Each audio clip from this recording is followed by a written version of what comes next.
All right, y'all. I'm gonna go ahead and go into what I got to say about this situation that happened in my former city once again, where Yo Gotti's older brother, Big Jook, basically basically as what Hassan Campbell would refer to as basically got his snot box rocked, got his TV turned off, got his wig pushed back. To quote Hassan Campbell. That's what once again, and I mean, and it ain't even February. It's basically the New Year. Whereas we say in Memphis, got his ass blowed off. You know, all these elaborate ways of expressing how somebody got killed. You know, and all these ways that I've learned other people, you know, describe that. You know, like guys from Philly talking about jelly and shit. I said Hassan Campbell got his noodles cooked, his wig pushed back, snot box rocked, TV turned off. We got a way of saying it too. Us Memphis folk, and that's basically getting murked. Either it's getting murked or getting your ass blowed off. I mean, straight to the point. Now, y'all gonna have to forgive me because it is evening. It's about 6 right now, and traffic is crazy than a motherfucker. And it's Sunday. It's the weekend. But I do live, and I'm in my landlord's backyard, working out.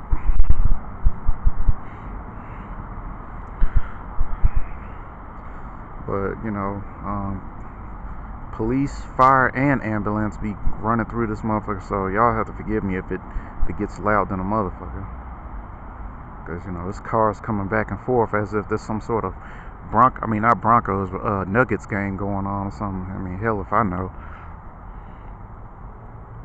Then again, I do live relatively close, not close, but close enough to downtown.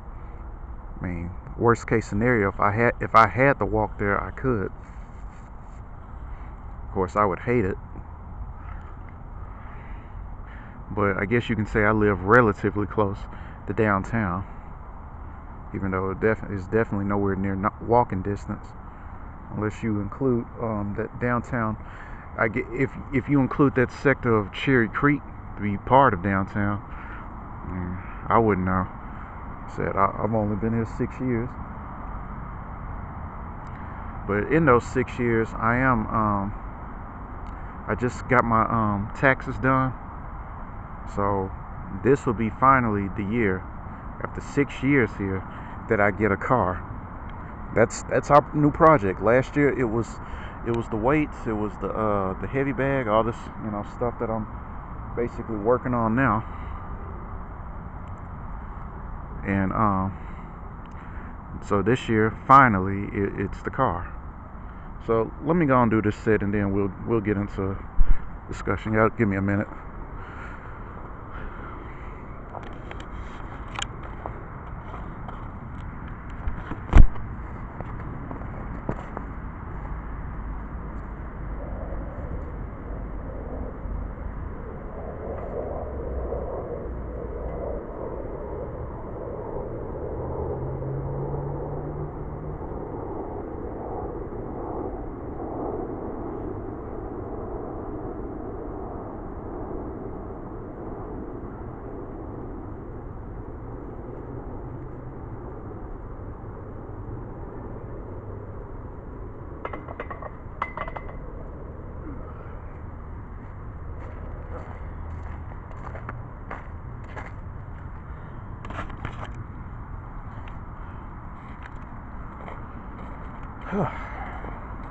Okay.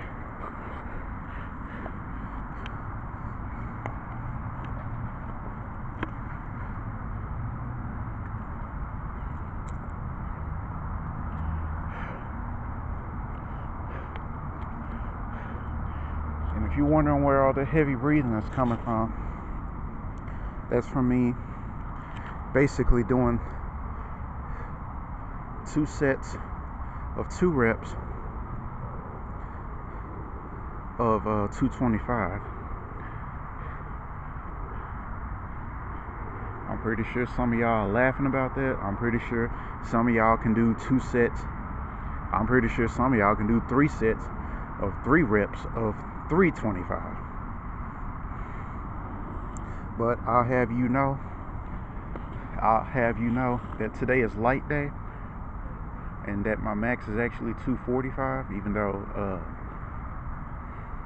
this cold has been basically fucking with my weight. It's actually made me get weaker, and I thought about this shit.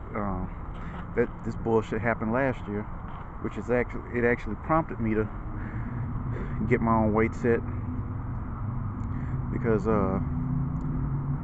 before it got real cold, my max then was like 215, and then it started getting cold, and then I realized, I tried to do 215 and I couldn't lift it, so it ended up going down to 205. So I think something like that's happened now, where my max probably was 245, and now I'm benching 235.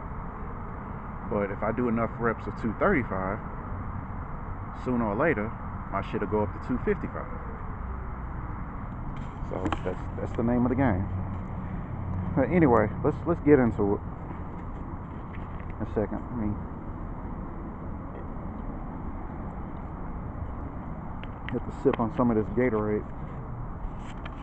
Alright. So I did a video about 3 years ago, right? When what happened to Dolph happened.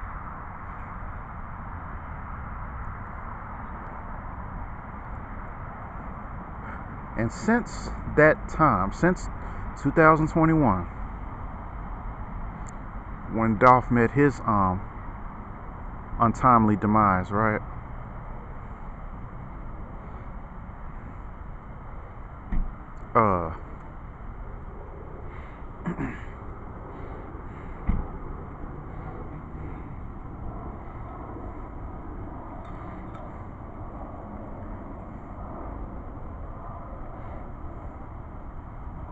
No, excuse me, y'all. There's some tenants who just came in. So since then, there were all these questions. There were all this runaround going on, right? Since, Dolph got killed, because it's no doubt, it goes without saying, that not only did that shake the world, that shook Memphis as a whole. You want to talk about the proverbial straw that broke the camel's back? That did it. That did it. Killing Dolph, man, did something, let alone to the rest of the world. It did something to Memphis that just brought it. I mean, because even during the pandemic, the murder rate was off. It was off the hook. It was off the chain.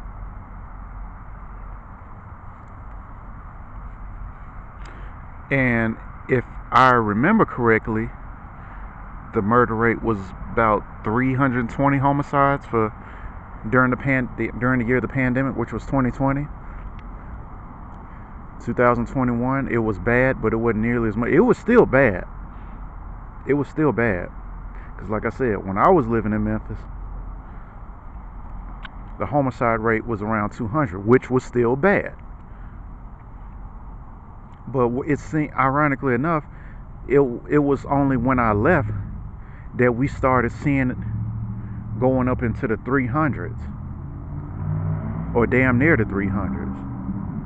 Because I don't think in 2021 it reached 300, but it came close enough, which to me was like, I think it was like damn near 270, which to me, again, 270 is 270 too many.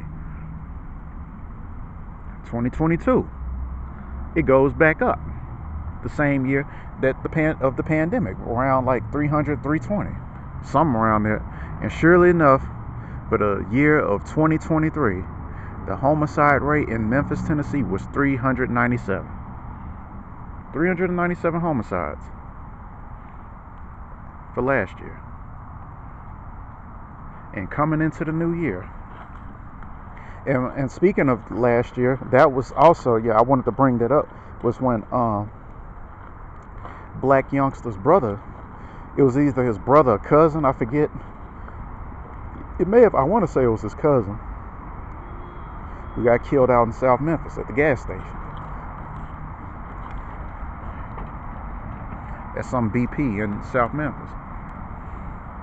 That was last year. This year, already starting off.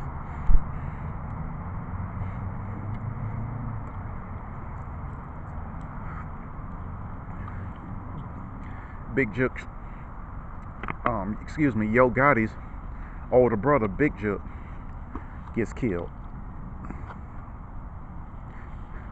Just being in the city. Just being in the city. Supposedly going to this funeral and then going to this restaurant called the Privé over on Winchester. And see, that communicates to me directly, because, you know, Memphis is notorious for certain sectors of Memphis. And more often than not, certain parts of Memphis, as a result of that, are more often than not ignored. More often than not slept on. Because Memphis, when people think of Memphis, they think of either North Memphis or South Memphis. Maybe even being Hampton. Or certain sectors of North Memphis, like Orange Mound, or certain sectors of, if I said certain sectors of North Memphis, forgive me, I meant to say Fraser. If it's certain sectors of North Memphis, they're thinking about Fraser. If it's certain sectors of South Memphis, they're thinking about Orange Mound. Or Black Haven, White Haven. Also nickname is Black Haven. But one part of Memphis that a lot of motherfuckers tend to sleep on is where I just happen to be from. My stomping grounds in that crazy ass town. And that's officials call it Southeast Memphis. I just call it East Memphis. To me, it was always East Memphis. I never called it Southeast Memphis. I was like, what the hell is a Southeast Memphis? And like I said, Winchester Road, Mendenhall, Knight Arnold, Perkins, American Way, those are my stomping grounds. Hickory, and let's not forget Hickory Hill. Those are my stomping grounds. So I know exactly where it happened. In fact, I'm pretty sure the Privé, that restaurant, the Privé, I'm pretty sure it was around when I was still there. I'm pretty sure I saw it, because, you know, that restaurant has been so many things over the years. You know, back, you know, before the Section 8 housing came in, it was so many different restaurants, and we ate there, of course.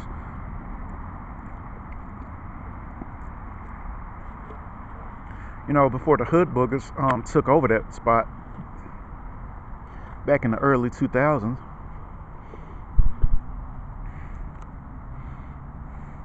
And, you know, even because, and this is what I mean when I say sometimes it takes a Memphian to explain Memphis politics. It takes an ex-Memphian to explain Memphis history, especially if you just happen to come from that part of town. Because I can't explain South Memphis the way a South Memphis nigga can explain that shit. I can tell you some details about South Memphis. I can tell you about Crystal Palace. I can tell you about Chucalissa. But problem is, I'm a Hickory Hood nigga. Like I said, those are my stomping grounds. Like the Hickory Ridge Mall. Like those are my stomping grounds. Like I said, Hickory Hill, Mendenhall, Knight Arnold, Winchester.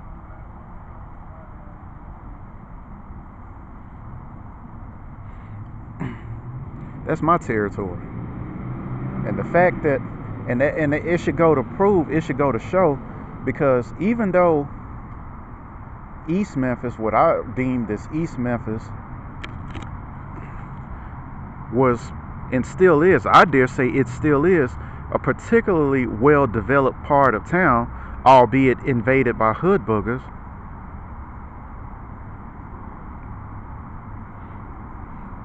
And I don't think the fact that it's so close to Germantown has anything to do with it. Hell, Whitehaven is next door to Germantown, just like East Memphis is next door to Whitehaven, or should I say Blackhaven. But I'm here to tell you, man, there are some hoods, there's some parts of East Memphis you don't want to be caught in at a certain time. It's definitely at night. And that's East Memphis. It ain't the South. It might be going towards South Memphis. It might be going towards just before you get off on Lamar and Democrat. I mean, assuming that counts as South Memphis. You know, going towards the airport. But there's some parts. There's just some parts of East Memphis you just don't want to be in at the wrong place and at the wrong time, because you can get it there just as quickly, if not quicker, than you ever could or would in a North Memphis or a South Memphis or an Orange Mound or a Fraser. Point being, man, ain't nobody safe there, and it don't matter where you are. Killers are everywhere. The killers are everywhere. Even in my part of the town, which is compared to the rest of the hoods, is pretty well developed, because like I said, that's what they left behind. I mean, technically speaking, compared to the rest of Memphis, anybody living in East Memphis technically should be winning, especially within the city. And if you live in the suburbs, you definitely should be winning. The problem is, everybody broke down there. That's the problem. Everybody broke down there. So, I say all that to say, I'm not all that particularly surprised that Big Jook got it in my former part of town any more than he would, you know, like say if he was in Young Dolph's part of town, or in South, or North Memphis rather, because you know Yo Gotti, apparently he a North Memphis nigga. Young Dolph was a South Memphis nigga, but according to Black Youngster, he wasn't a Memphis nigga. Period. He was a Chicago nigga, according to Black Youngster. And I talked about that in my last video when I talked about Young Dolph, how native Memphians, how they look at ninjas who lived in Memphis damn near just as long, if not even longer than the motherfuckers. Nonetheless, to them, you ain't from Memphis.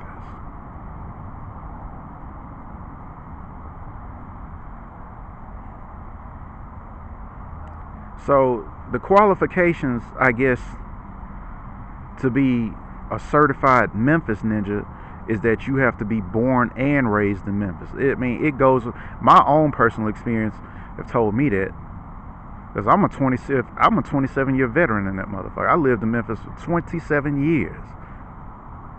I moved there when I was 4.5 years old in 1990, and I moved the fuck up out of there when I was 31 years old in 2017.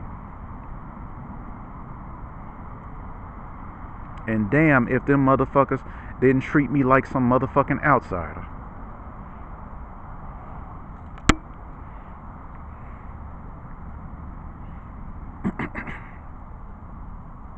Damn if they didn't do that. So I already knew what time it was for a nigga like Dolph. Been there since he was 2. Lived in Memphis since he was 2, bruh. I already knew what was coming, but he was born in Chicago. I already knew what was coming, because it's just like me. I was born in Honolulu. And as far as the Memphians are concerned, I'm a Honolulu nigga. And see, that's the thing, man. It just goes to show you. It just goes to show you. And I'm not here to take sides or anything, but I will say this much. You basically kicked the hornet's nest when you killed Dolph, bruh. So, and in fact, I'm surprised that it took this long for any kind of for any kind of retaliation to take place. I'm surprised it took this. I'm surprised it took this long. I really am.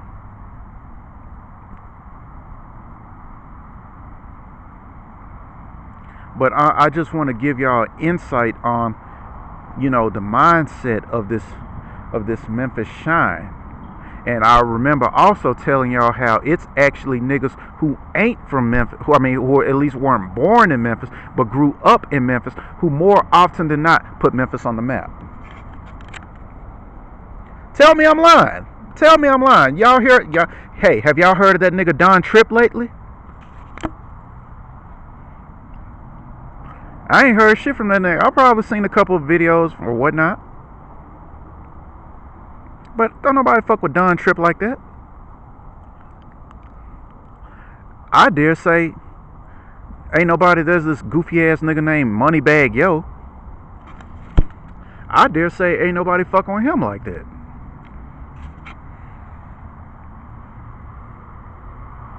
And any kind of love he probably getting from outside, because I hear last time I checked, he been rocking with like Chicago and Houston niggas. Hey, I like, yeah, which if that's the case, you better be careful with that, bro, because knowing Memphis niggas, they'll turn on your ass like this, bro, in a motherfucking heartbeat. I don't know what it is about Southerners, bro, that once you leave them, like it's almost like this.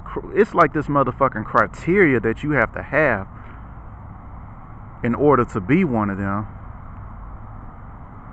And that's on some shit. That's on a level that goes beyond like any kind of gangs that you see. Like like if you join a gang, you gotta get blessed in. So they basically you gotta get beat the fuck up. But after that, you pretty much part of the gang, and then you start putting in work. And I'm like, okay, but it don't work like that with Memphis niggas, bro. It don't. It just don't, bro. You either in or you ain't. That's how it works. That's how it works. Just think of all the money. The money. I don't know where that came from. Just think of all the work Dolph put into that city, and he could have easily just went back to Chicago. He could have put Chicago on the map.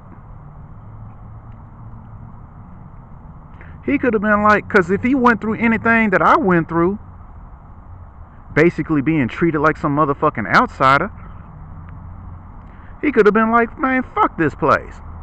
I'll just go back to Chicago. I got kin up there. I blew Memphis up. What makes you think I won't blow Chicago up?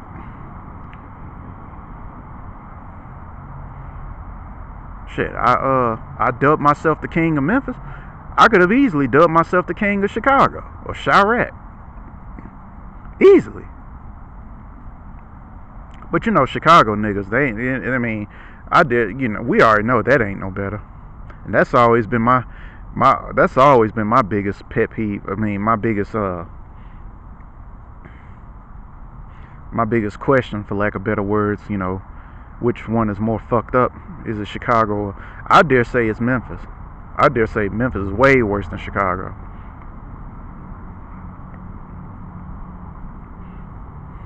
Because as grimy as Chicago niggas are, right? Even Chicago niggas have an understanding of being loyal to their own. At least I think they do. At least I think they do. Now, if you an op, that's just what it is. You an op. They'll kill you flat dead. But then again, in Memphis, we do that shit all the time. But in Memphis, man, it don't matter. It doesn't matter.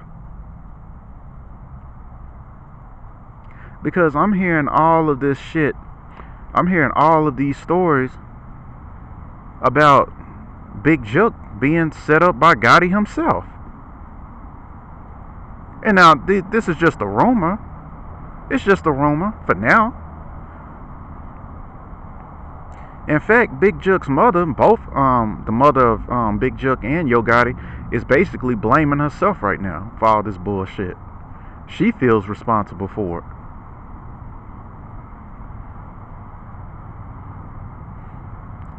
Because was it not Yo Gotti, right? Was it not Yo Gotti who paid off members of Young Dolph's crew, went behind Young Dolph's back, and paid these old disloyal ass niggas to murk Young Dolph? Was it not? Am I somewhat right in all this? Was it not? Didn't Yo Gotti? I dare say it was Big Jook himself. That's what I heard. I hear tell it was Big Jook himself who actually paid off members of Young Dolph's own crew, his own niggas, to hit him. And as of now, who these niggas was who hit Big Jook, we don't know. We don't know. But rumor has it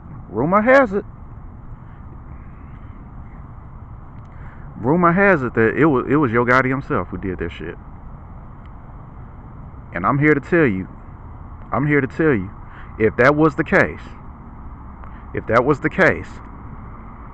do not be surprised, because that is about as far as loyalty you gonna get from this Memphis shine.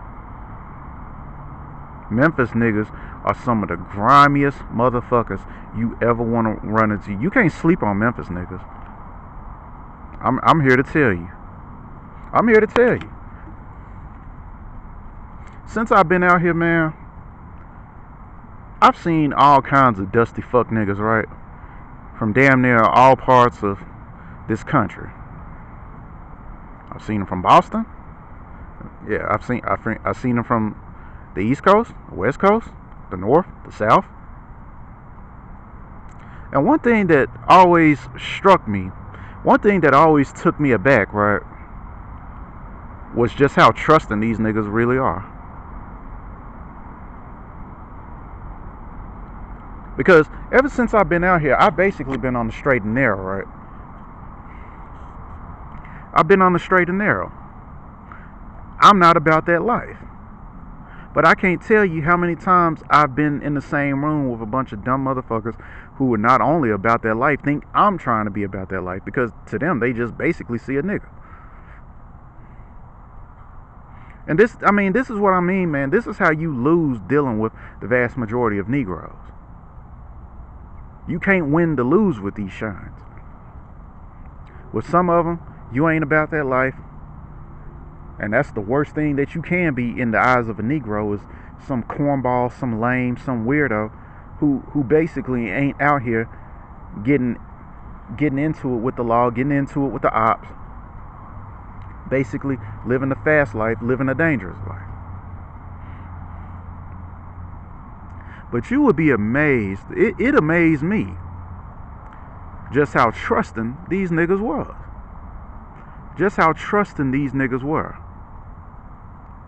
They had no idea just how quick and privy I was to throw they silly ass under the bus, just off the strength that I don't fuck with them like that.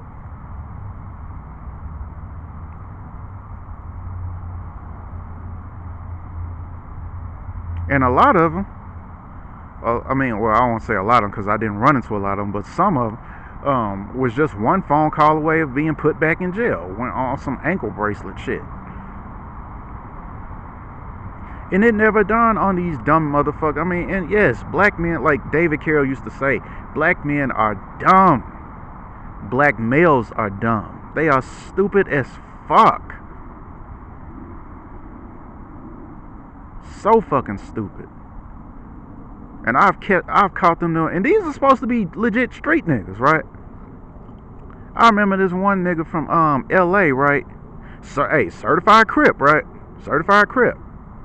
Crip family, all this shit. Now, for my Memphis audience, tell me what's wrong with this picture, right? This was my first year here. So he takes me home. Okay, cool. So we pull up at this gas station, right?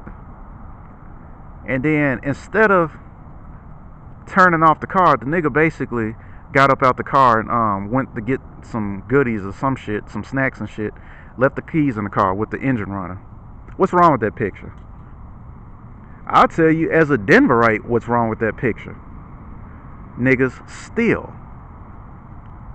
Niggas steal. And I told him that. I was like, man, you ever come back? I mean, if you ever go to Memphis, don't you never.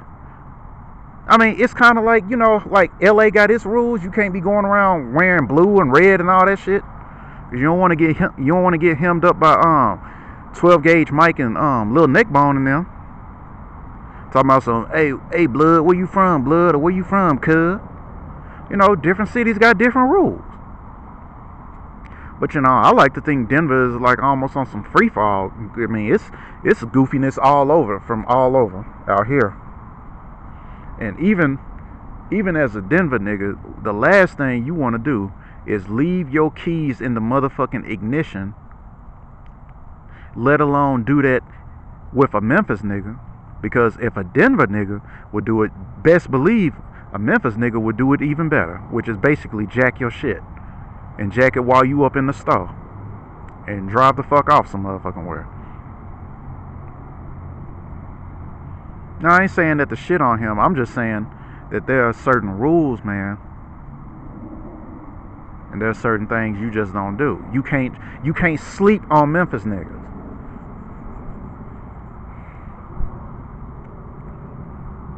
You just can't. Because like I said, I mean, Denver, apparently, Denver may not be first in the nation in crime, but it is the first in the nation. It is number one in the nation in auto theft. So even if I was a Denver nigga, I would be like, that's some shit you don't even want to do with a Denver nigga. In fact, you don't, coming from being an Angelino, and from Memphian to Angelino, you don't want a Denver nigga in your car. Because when I get out here riding, I wish one of these local motherfuckers would ask me if they can get in the car and ride. I'm like, nigga, you got me fucked up. Get your goofy Denverite ass on somewhere. Nigga, I wish I would let you up in this motherfucking car. You got me fucked up. Fuck wrong with you, boy?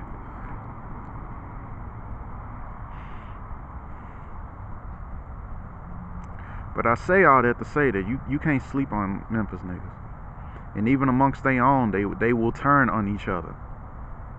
So how much more will they turn on you when they don't even deem you as one of them? And you grew up there. You grew up there. When I say I'm a certified Memphis ninja, I'm talking about from the sandbox up until the day I walked across stage from the University of Memphis. I did all my education there, K through 12 and college.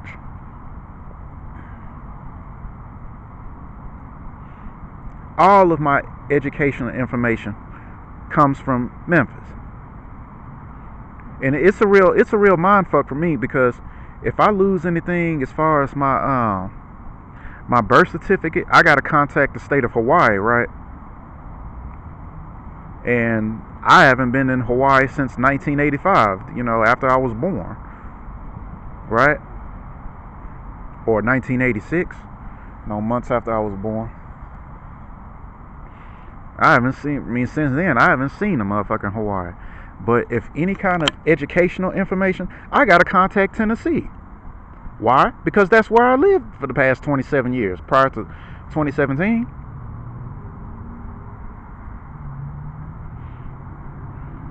So I like to think I know something about my former city in which I lived for 17 motherfucking years. I said 27. I said, fucked around, said 17 years. I mean, even 17 years would have been a whole lot. But 27, bro, I'm a certified vet, bro. So I'm not in the least surprised. In fact, the only thing I'm surprised about is the fact that it took so long. But yeah, I know niggas got a scope. Niggas got to go looking for these folks. And they got this little thing called Facebook, and dumb niggas are putting everything on there, talking about where they gonna be, where they going, and just being a dumbass. Why are you putting your info out there knowing niggas are scoping you, talking about I'ma be in town? Because apparently Big Jook didn't even live in Memphis, and he had been given warnings not to even come to Memphis. Because you know that's what they doing in these hood cities now. They talking about how you got to check in. You know what's going on in these goofy ass hoods.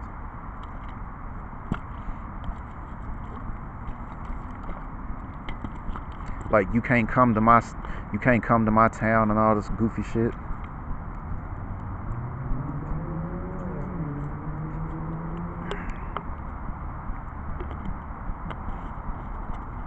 So I don't know where the nigga live,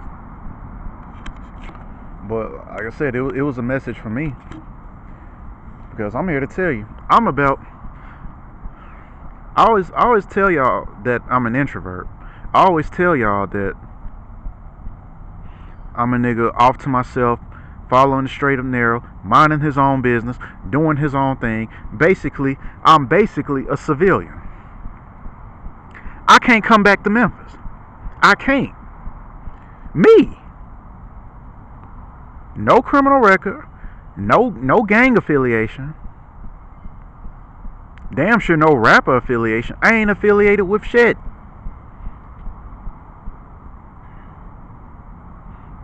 It ain't like, you know what I'm saying? Because I remember, I told y'all I was part of, I consider it a Hashashin. I do consider myself a member of a fraternity that I did indeed join, even though it wasn't necessarily a college fraternity. I did belong to a fraternity, and it was a fraternity of basically Hashashin, assassins, killers. And we did just that. We learned. I like to think we learned martial arts the way martial arts should be learned, and that being for one reason and one reason only: to fight, maim, cripple, and kill. And that's what we learned to do. So, you know what I'm saying? And since then, man, from that time period from 2004 to 2008, when my sensei was in Memphis, because he was from Ohio.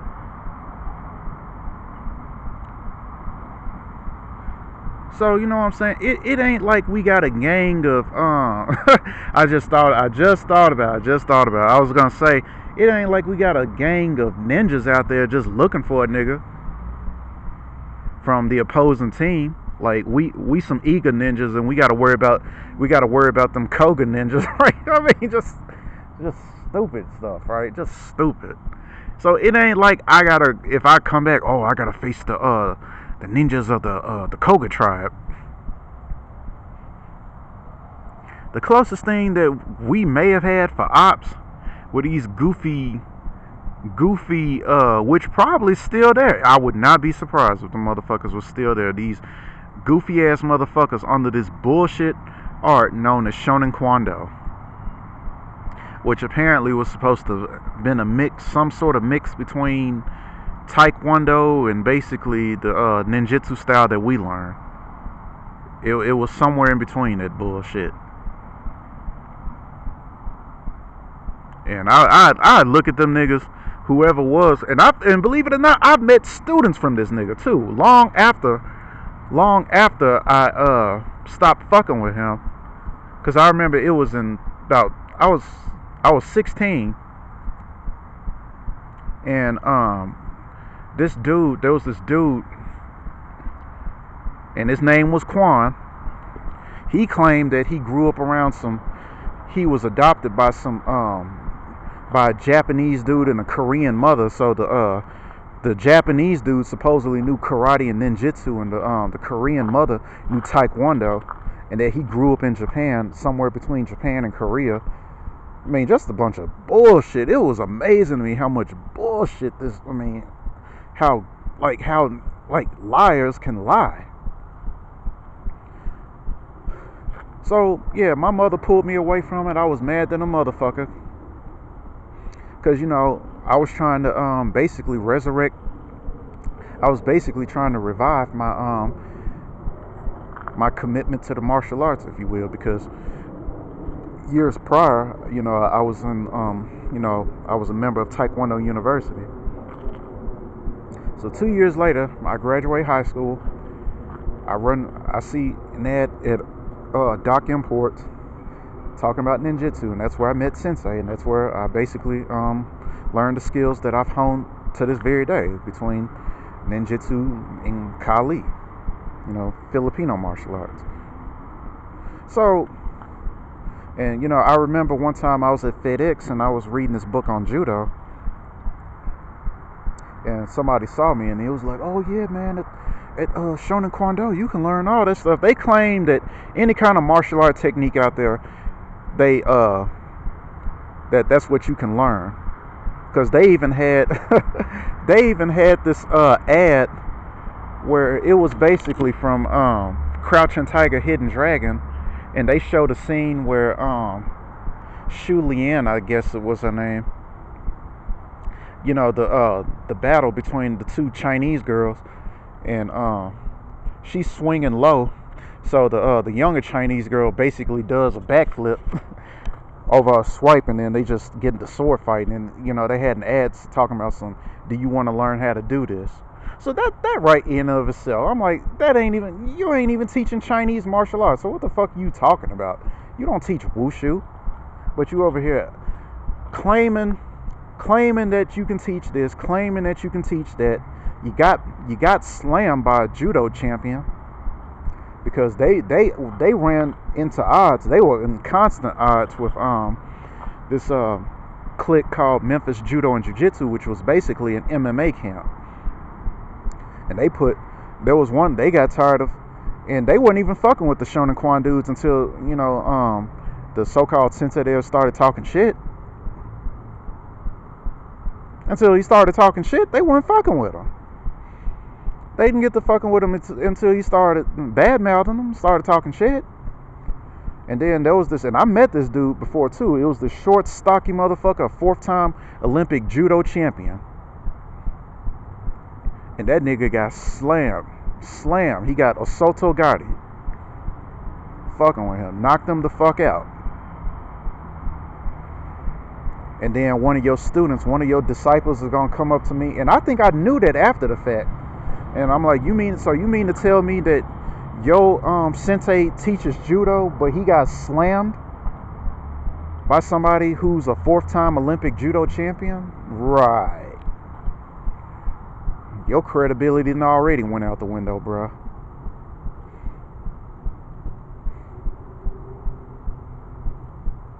So I would think worst case scenario, that would be my op, assuming that them niggas even knew that I was training with sensei. And even if they did, I probably would have looked up and down at them niggas, been like, nigga, you ain't finna bust a grape.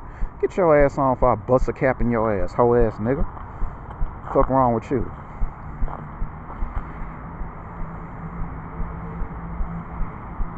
So theoretically, you would think that would be the only kind of ops that I'd have to worry about, right? You would think. And that would be on some off the wall type shit, some very unlikely shit. But I'm here to tell you, man. You don't know going down, up and down American Way and Perkins. And I'm talking about my stomping grounds, because it's not like I would be over there on 3rd and Belts or 3rd and Bellevue. What the fuck you doing over in South Memphis in the first place, nigga? You ain't got no family live over there. I have an uncle that lives over there, but not in that part of South Memphis. He lived damn near like over in the extension of Whitehaven, like way out there. It's South Memphis, but it might as well be Mississippi. That's the only kinfolk I got way the fuck out there. And that's neither 3rd and Belts or 3rd and Bellevue. So you ain't got no business being in neither or. And damn sure ain't got no business being over in North Memphis. So 9 times out of 10, I would be in my stomping grounds in East Memphis, like I said, Winchester Road, where around that restaurant where Big Jook got killed. Those would be my stomping grounds. And I'm here to tell you, it wouldn't be no different for me. It wouldn't be no different for me. Don't let them niggas fuck around, find out, think I'm some goofy ass Colorado nigga. Think I'm some goofy ass, dusty ass Colorado nigga. And basically be out there testing my gangster. Basically be out there trying to rob a nigga. I'm not taking them chances anymore, bro. That, like, after, if the 400 homicides didn't do it, if what happened to Tyree Nichols didn't do it, by the motherfucking police officers, The motherfuckers who were sworn to serve and protect, right?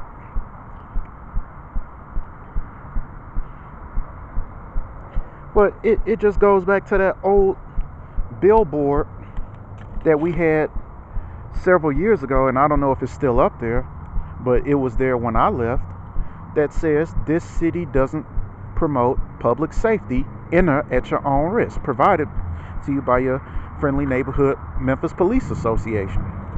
They put that shit up there because they know what it is.